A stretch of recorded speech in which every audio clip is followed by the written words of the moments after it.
self-care is not selfish. It's actually the biggest part of showing love that you could offer to your family, your friends, and your community. As women, we nurture and take care of the world. And so it's just so important to make your health, your self-care numero uno. So get around people who are going where you want to go and who are where you want to be. And that's exactly what I did. I wanted to be in real estate, so I got around people who were doing things in real estate that I wanted to do. So you might not be able to move things around or change what happened to you, but if you can change the way that you see it and how you're reacting to it, there's a way. Just do what you have to do. There's no excuse. This morning, I knew that if I didn't get up at 4 a.m. and clear out my emails and do everything that I needed to do. You don't want the government to dictate or a judge to dictate how your hard-earned sacrifice and wealth gets distributed to your family and your loved ones. Our culture is embedded in American culture. There are people who come to America and engage in American culture, which is Black culture. So Juneteenth is really about Black culture, and it's about celebrating us, celebrating the different diasporas of Black people, even the dialects.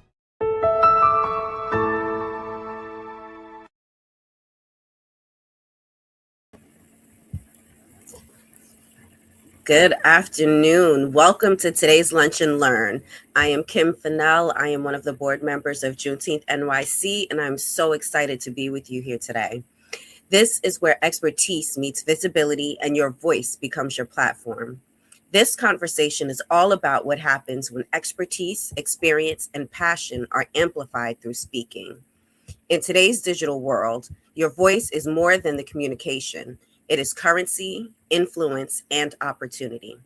Whether you are an entrepreneur, educator, advocate, or thought leader, speaking on virtual stages creates access to audiences, partnerships, and impact far beyond your immediate circle.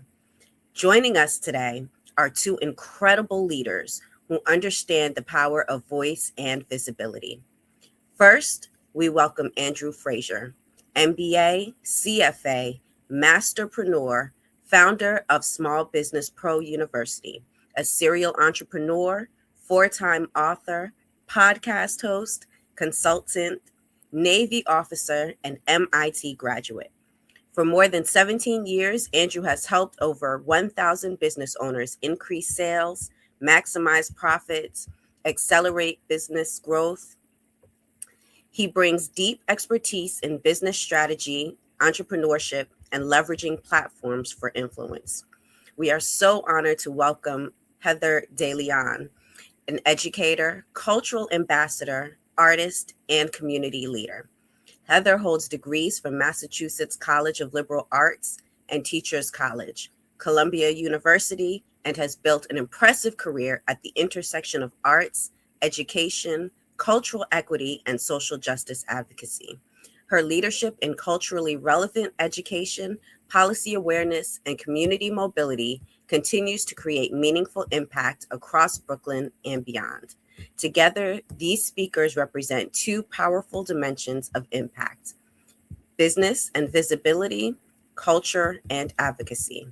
And today, they will help us explore how virtual platforms can be used to educate, influence, educate and transform communities. Please join me in welcoming Andrew Frazier and Heather DeLeon. All right. Hi, good afternoon. Thank you so much. Good afternoon. Thank you both so much for joining us. Let's begin by talking a little bit about what it means to become a true voice of impact in today's digital landscape. Okay, great. Thanks for having us as well. And look forward to a great discussion. Absolutely. Would you like to start, Andrew, by sharing a little bit about your background and your experience in entrepreneurship? Okay, great. As mentioned in the bio, which was great. Thanks for sharing that. I have a tremendous amount of experience working with entrepreneurs and business owners. And what I've found is at the end of the day, your business can only go as far as you're prepared to take it. And, that's why it's so important to develop your business knowledge. And I created Small Business Pro University to help business owners be able to do that. But also you have to develop your leadership skills because you have to develop as a leader. And what I've created was the Masterpreneur Journey based on my experience as an employee, as a business owner, as an advisor, that outlines the 5 key steps to go from startup to scaling your business. So it helps you to figure out, helping people to go from just hustling or being a hustler to really owning and driving a sustainable business and growing. So good and so true. I think so many people just kind of jump into it thinking it's kind of easy and you just do whatever the thing is that you're passionate about without realizing all of the other aspects that are involved in actually running a business. So what you're doing is very important. So thank you for doing that. And Heather, I would love for you to share a little bit about your background as well and the organization that you're representing today, Zeta Phi Beta Incorporated. Sure, no problem. And thank you again for having me. Well, founded on January 16th, 1920 at Howard University, Zeta Phi Beta Sorority Incorporated was established by 5 visionary women known as the 5 Pearls, which I have on today, and built on the principles of scholarship, service, sisterhood, and final womanhood. The organization was really founded with the belief that sorority life should center not only social connection, but on meaningful community impact and social action. So that means if it's 2026, for more than a century, Zeta Phi Beta has remained committed to advocating for education, civic engagement, health equity, economic empowerment, and social justice, especially within the Black and underserved communities. So through partnerships like with the NAACP programs, grassroots leadership, working with members in Congress, we really talk about building community while cultivating strong women leaders across generations. I'm the president of Delta Alpha Zeta chapter located in Brooklyn, New York. We were chartered in 1949. And along with the other members of the Divine Nine, historically Black Greek letter organizations, which make up the National Pan-Hellenic Council, founded during times of racial segregation, is really about making sure that we are bringing a voice to our communities, we are bringing a platform to our communities, and we are also bridging any gaps. My background is in education. I've had the opportunity to work in many different schools, many different places, and many different spaces. And the things that I've noticed in education, especially when it comes to disciplinary responses and the inequity of disciplinary response as it pertains to Black children, is something that has really impacted my life. And it's been a goal to make sure that we bring an awareness to it. So one of the things that we focus on in Delta Alpha Zeta chapter and across the D9 is mass incarceration, because that's not just a criminal issue, it's an educational issue, it's an economic issue, and a public health issue. So last year we had a summit and we've had a number of different panels where we discuss mass incarceration and bringing awareness to the community around it. Also very powerful work, and much of it does align with the mission of Juneteenth as well. So we're glad to be partnering with the local Zeta Phi Beta chapter this year and having you be a part of the Juneteenth NYC Festival. Thank you for having us. Thank you so much. So speaking, you both kind of mentioned voices, but in different capacities. Heather, you were talking more about the community, and Andrew, you are talking more from the business perspective. So can we talk a little bit about the importance of expressing their true voice, particularly in today's society where a lot of the communication, a lot of the impact that we're having right now is happening digitally and over devices and over technology. So can we talk a little bit about the importance of everyone's individual voice and the significance of that? Okay. I'll turn it over to you, Andrew, since I just... Okay. I was going to let you go first, but next time. So, definitely, I think that, digital communications has changed everything. Mm-hmm. every business needs to consider itself a media business. So it's important to really understand how important that is, and that it needs to be front and center in whatever you're doing business wise or personally. But you also have to manage your communications effectively. Yes. You have to one, communicate things that you're okay with being out there forever, because things can turn up from years in the past. So you want to make sure that what you're communicating is effective, but also authenticity. Everybody has this platform now. So what are you going to do with it, and why should someone listen to you? So what do you have that's special, that makes you different, that you can contribute to the conversation or contribute to help make someone's life better? So really thinking through what you would say, developing the communication skills, and don't just use AI and put it out there. But at the end of the day, communications is key, but effective communication, and incorporate that, both personally and professionally, because everything's intertwined nowadays. Absolutely. And then even I think, identifying the difference that takes place now that we're communicating so consistently in this virtual space. So your point about authenticity, sometimes we lose some of that, right? Really understanding and knowing who the person is that you're speaking to on the other side of the screen.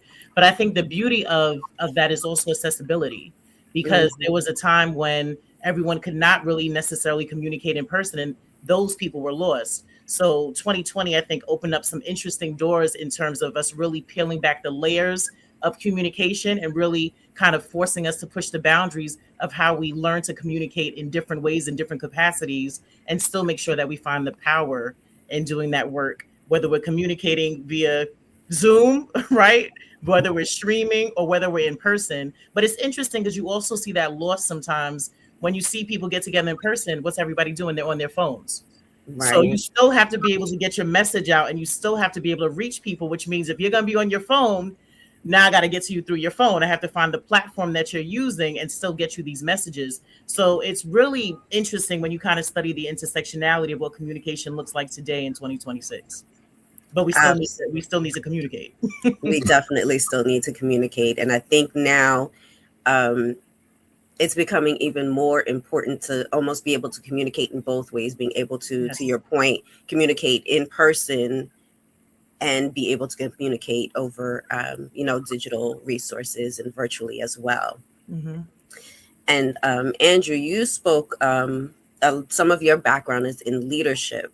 And so can you speak to the importance of being able to speak and how that impacts leadership and professionals today in the business space? Okay, excellent. Well, I think that, leadership is critical in every area of your life, and the better leader you become, the more successful you're going to be in business and life. And, there's one book I always have everybody I work with read or reread, by Dale Carnegie. It's called How to Win Friends and Influence People. And that really provides the framework and the tools and skills to be able to communicate and lead effectively. Leadership in this age is different than it was 10, 20, 30 years ago, where, before you kind of had a boss and they told you what to do and they told you however they wanted to tell you. Now, you really have to influence people, being a boss is different than what it was before. Before, people just had to do what you said. And especially I was in the military, they really had to do what you said. But now, you're more working with people instead of they're working for you. So it becomes your communication, your ability to influence and collaborate. Yeah, and collaborate and that's what it takes to lead successfully in this day and age. Absolutely. That is a great point. And to Heather's point as well, the collaboration is a great transition, because my next question was going to be talking about communication in a space where you have a social message and getting that message to resonate with people. And we're in a space right now where I feel like a lot of people are waiting to respond instead of listening to hear what the message is. So can you talk a little bit about communicating from this perspective of maybe not necessarily persuading, but just getting people to understand the message that you're trying to share when you're in a social justice space? I think it's really important to understand your audience. That is really how you prepare effectively. And that's how you also prepare intentionally, right? Because every audience is not really going to necessarily receive the same type of information. There's some information that some folks might feel is taboo, and they want you to stay away from it, but you still might need to tackle it, right? So that also speaks about the importance of critical conversations and making sure that we know how to address conflict in a number of different spaces while we're having these conversations, so the message is still received. You have to meet people where they're at. You have to meet people where they're at. But that also means that it's very important to be prepared with data. It's very important to be prepared. If you know your audience, you have to know what it is that they're looking for. What is it, the support that they're needing? What is the insight that they're seeking? And then you have to be able to bridge that information. And when it comes to social justice, that is woven into every single thing that we do, whether people realize it or not. And I think also highlighting that is extremely important. And sometimes you end up in this space of, people feeling, I guess, maybe imposter syndrome. That's another space where you can talk about advocacy. That's another space where you can talk about social equity. And that's something that maybe everybody can relate to. So sometimes you just need that little piece of something to draw your audience in. And once you have that identifiable object, you can then identify the things that need to really be tackled in terms of social justice, regardless of what it is that you're presenting. Absolutely. And I think now, to your point earlier, having a lot of these digital platforms is giving us an opportunity to expand that messaging and being able to reach people beyond where we initially could. Now, before it was kind of whoever was in the corner around you or in your neighborhood, and now it's really worldwide. Yeah, and the virtual space also allows organizations to reach more people, right? Yes. To your point of it being worldwide. So even people who did not know they were interested in the information that you are talking about now might see something by accident on Instagram. They get pulled in because, those reels are now never ending. You can scroll endlessly. You used to have to stop, right? You used to say you're done for the day. And now there's no done for the day. You have to be disciplined enough to be like, all right, that's enough. But you can reach so many people, and that really can increase and boost civic engagement as well. So it's really important thinking about, if we're talking about inequity in education or restorative justice or anything in terms of those spaces, there's so many different types of people that you can meet that might not even known how they've been impacted, but you can reach so many people using those platforms now. It's really powerful. It's amazing. Absolutely. And to that point, Andrew, that also applies to the business owners, because now they are not just reaching the people that are in their immediate neighborhood. They're meeting people worldwide as well. So can you talk more about the expansion opportunities for business owners by being able to communicate effectively online as well? Okay, definitely. I mean, one important thing in communications is just understanding that people are different, and most people are different than you. So you have to communicate in a way that's effective for them. So, like Heather mentioned, you have to understand your audience. Some people are more verbal, some people are more visual. So, multimedia allows you to incorporate all that stuff into how you communicate like never before. So if you get it right, it's extremely powerful. But what I find is many business owners really don't communicate well what they do. You know, what if, you know, you can ask a business owner what they do, and 20 minutes later they're still talking about it, and you're sort of like, you know, I heard enough after 30 seconds. So you know, even when I help people get financing, you know, I'd first tell them, you know, what are you getting financing for and why? And you know, they'll talk for 5 minutes and not mention a number. Well, you know, if you're going to be getting financing, it's all about the numbers. Right. So, you know, it's important to understand your audience, who you're communicating, but also being clear and concise. Many times people are going to give you 5 to 10 seconds to decide if they want to hear any more. So, you know, you really have to start off right. And, you know, one thing I talk to people about is a 60-second commercial format, because I think using a format allows you to communicate in a way that everybody can understand you in the way that you want them to understand you. You know, if you think about commercials, in 30 seconds, a lot can be communicated. And, you know, the format they usually take is 4 steps. You know, first, you create the need.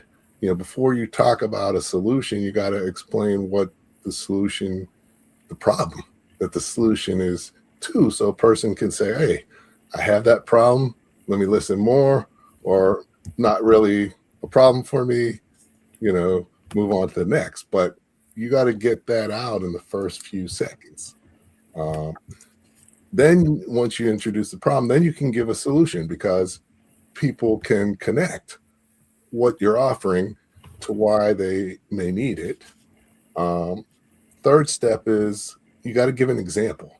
You know, people have to connect emotionally with how your solution could potentially help them. And then you got to have a strong close with the software. You know, I always use when I'm training the example time. You know, everybody's seen a time before. You know, what's the first thing you see? Kids in the mud getting dirty. So mom's like, I have that problem.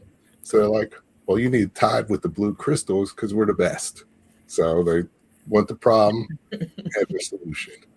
But not only that, that's not enough. They say, okay, this is Tide Clean. This is the leading brand. It's much cleaner. And then they have a strong close with a soft ass. They're like, doesn't your family deserve to have their clothes Tide Clean? Who's going to say I'd rather have them dirty? So if you can master that, you know, you're going to be able to really move forward in your business, because digitally, so many more people can get access to what you're saying if you communicate it effectively. Absolutely. And to your point, what I've heard was incorporating storytelling. And so can you talk about that a little bit, and how it's important to incorporate storytelling in your communication, both when you are dealing with, you know, social issues, as well as when you are promoting your business? So was that for? Well, you can answer about the social, and then Andrew can follow about the business. Andrew, I was trying to, you know, you told me before you was going to get me in terms of going first. I was trying to beat you to it before you called on me. But I think, you know, storytelling really creates connection, right? It gives you that sense of humanity. You know, we have facts inform people, but stories move people, right? So when we're talking about heart and emotion and really connecting on that level, that's extremely important. That's how you get the buy-in.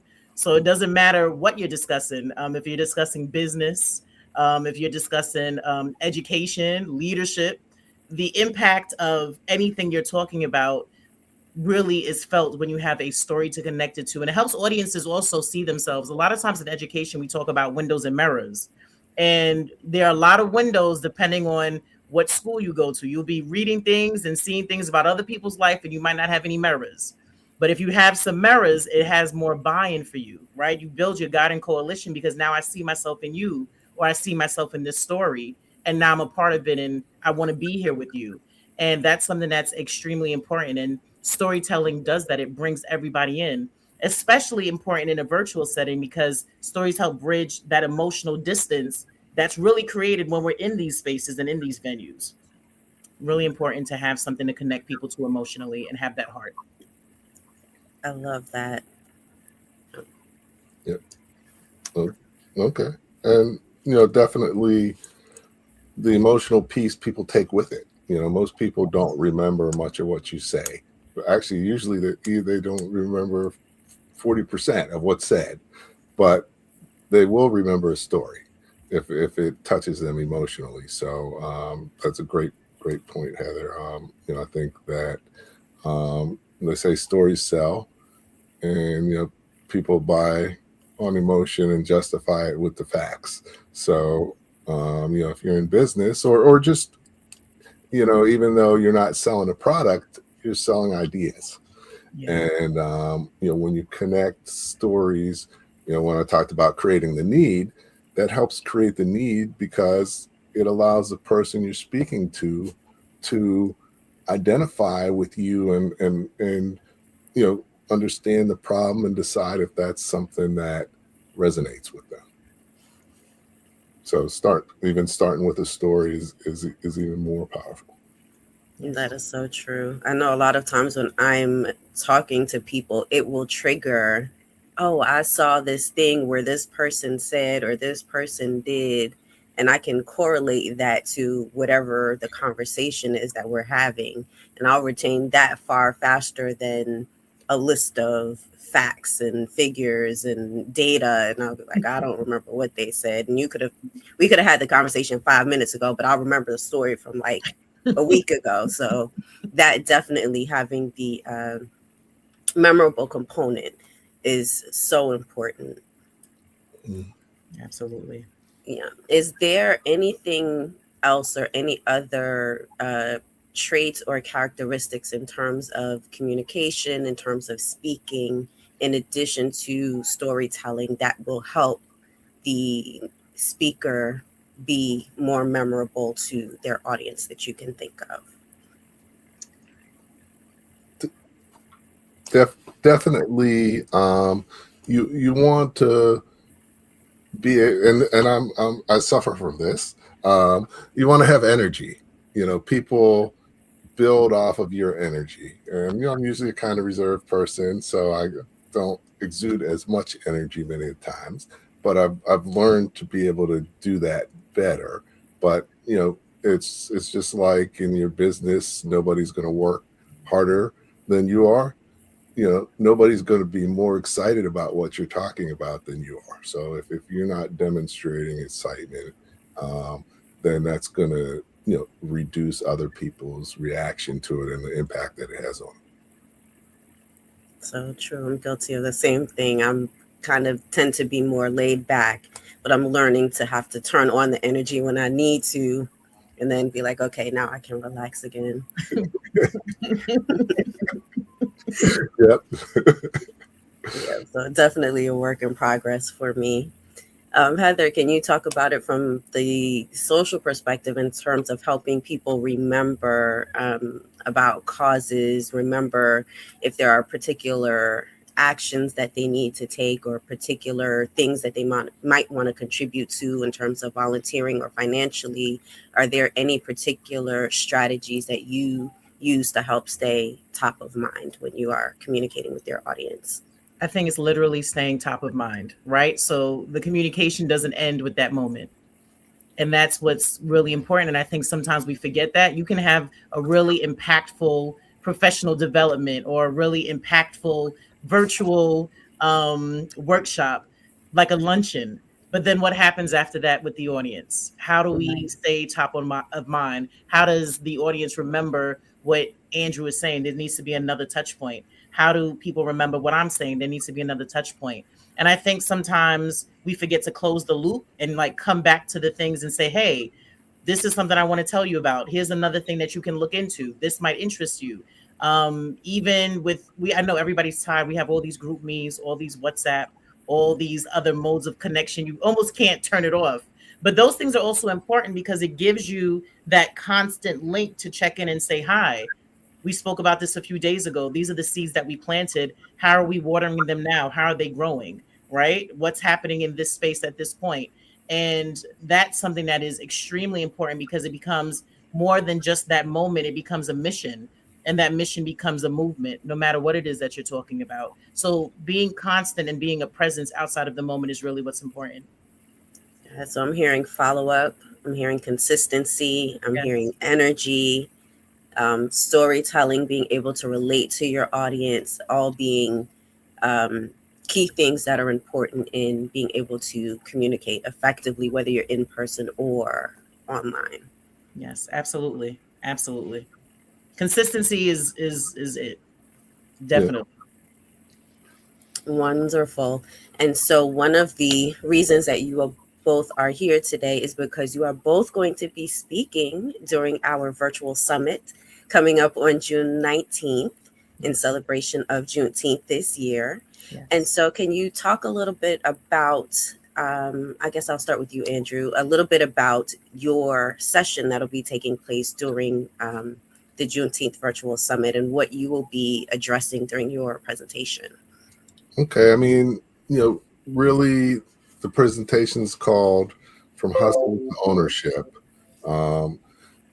building a business that creates freedom, not just income. And I think that's where a lot of people get stuck. And so I'm going to talk a little bit about, what it takes to grow a business. I mentioned, there's 5 steps to going from startup to scaling. Working on the concept of your business, working in your business, working on your business, working on the future of your business, and scaling your business. And at each step, there's a certain challenge that you're going to have to overcome. There's a certain goal that you have to work towards. And there's a certain leadership skill that you have to develop because you have to evolve as a leader. So there's a key leadership skill and a structure you need to build beneath you so that you can go to the next level. Unfortunately, most business owners only make it to step 2, working in their business, and never really quite figure out how to work on their business. So, understanding that transition, how you have to go from being an employee or supervisor to being a manager. And the key skill for that is analysis, because when you're working on your business, you're working to optimize it. And you can't improve anything without numbers. But that's the greatest fear of many business owners. Understanding that path and how to do it, what needs to be done, because, you need to know what to do, but you also need to know the sequence of doing it. And, you have to develop the skills. Most people never go from being an employee to being a manager in their whole career. But as a business owner, if you're going to move your business forward, you have to develop the skills to be an effective manager, because your business can only go as far as you're prepared to take it. So you got to continue to learn and develop your skills. So I'm going to talk a little bit about, how you make those transitions. Because, if you're going to build a sustainable business, you got to get beyond working in it. You got to get to work on it, but then you got to scale it so that it becomes, sustainable and significant enough that, you can hire people, which is amazing for the community. You can impact you can impact the community. But so few businesses, especially African-American businesses, ever get to that level. So, big mission of mine is to help business owners be able to make that transition through knowledge, but not just knowledge, through hands-on support. Because, just because you know what you need to do doesn't mean you have the skills, the time, the bandwidth, or the team to be able to implement it effectively. So, the university is not just about teaching, but it's about supporting and bringing you the team and resources to implement what you need to do successfully. Absolutely. And then Heather, you are going to be speaking as well on behalf of Zeta Phi Beta and talking about mass incarceration. Would you like to elaborate a little bit more on the session that you will be presenting during the Juneteenth NYC Virtual Summit? Sure, thank you. So, in terms of the work that Delta Alpha Zeta chapter has done, it's really about bringing awareness regarding the facts behind mass incarceration. It's really, when you look at the numbers, the United States incarcerates 25% of the world's prisoners, even though it accounts for 5% of the world's population. And the burden of the nation's prison industrial complex overwhelmingly falls on African American communities. African American men are incarcerated at more than 6 times the rate of white men, and African American women are incarcerated at more than double the rate of white women. So even in terms of the financial impact, America spends $80 billion in incarceration every year with taxpayer money. So we know that there are a number of systemic reasons behind this issue, from the cycle of poverty to the disinvestment in public education to discriminatory, overly aggressive policing practices. And the goal is to really make sure that we're bringing the conversation to the community. So when in discussion about mass incarceration in these spaces, the goal is not only about bringing awareness, but creating an understanding in terms of healing, empowerment, action, what to do proactively. And it shouldn't just be informative. So it's really important that we have testimonials, and usually in this space we do. And that's been very important. In the panel that we had last year, we not only had the district DA, we also had those who were falsely convicted, who were able to speak about their stories and really bring it to life. We were talking about storytelling earlier, right? And that's a tangible takeaway in those moments. So it's really going to be powerful. Looking forward to it. Again, I think I said this earlier, mass incarceration is not just about prisons. It's about the impact that it has on our communities and generational stability. So that's what we'll be discussing. And we'll be discussing the human stories and the lived experiences as well. As well as providing solutions and resources. Yes, it's so important. I think that was one of the things that we were talking about as we were fleshing out some of the programming for this year's virtual summit, is that we spent a lot of time talking about the issues and not really sharing solutions to those issues. And so that is one of the things that we definitely want to make sure that we are doing during these conversations, is sharing options for our community and what are some next steps that they can take. And these are ways that we can address these problems versus talking about the same problems year after year after year. So I love that you mentioned also addressing these solutions as well. Thank you. Because you can get overwhelmed with information, but now what? Exactly. Yeah. Exactly. And just nowadays, areas, mass incarceration is huge, on the incarcerated side, but also, when you get out, the re-entry side. Yes. Because there's so much recidivism or people going back. And, one of the things that, some areas are actually doing proactively is entrepreneurial training. Yes. Because usually, your job prospects and ability to grow professionally is significantly lower when you've been incarcerated. But, as an entrepreneur, if you have a way to add value for people, they're not looking at your background. They're looking at what you can do. What you can bring, what you can do for them. Trade skills, financial literacy. Yeah. Other hiring initiatives. Absolutely. Cooperative economics. Definitely. Yes, absolutely. Definitely needed. We are getting close to the end of our time today, but we do have 2 questions that we ask every guest that we would like to ask you as well.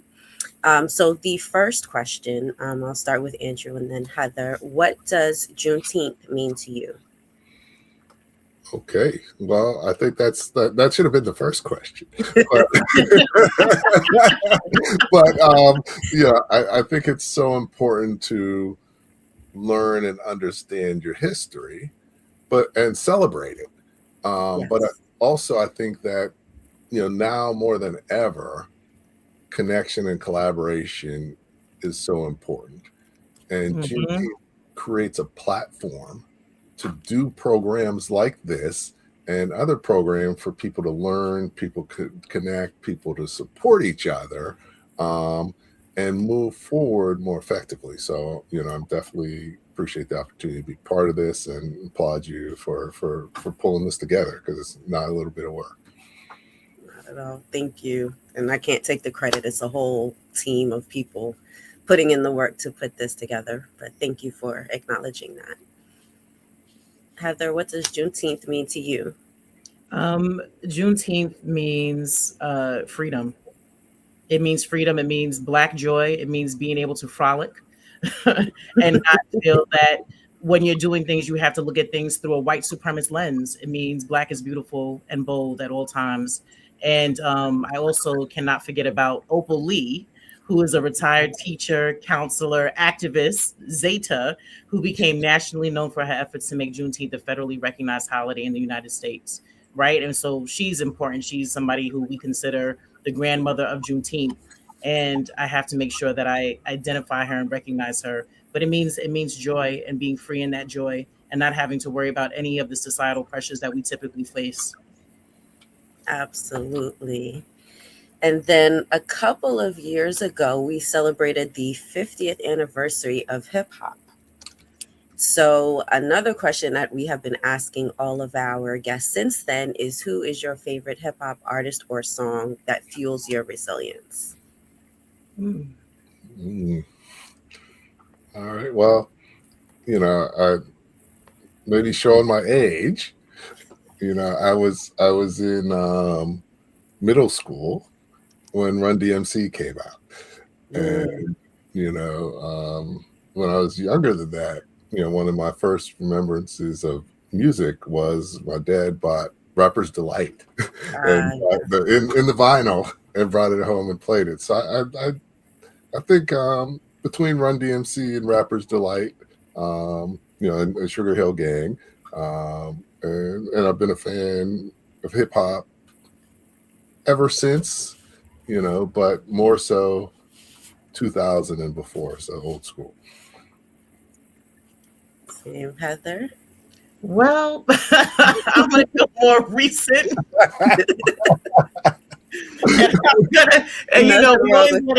We always want to shout out the fathers of hip hop and all the things. We always want to give respect to legacy. That's extremely important.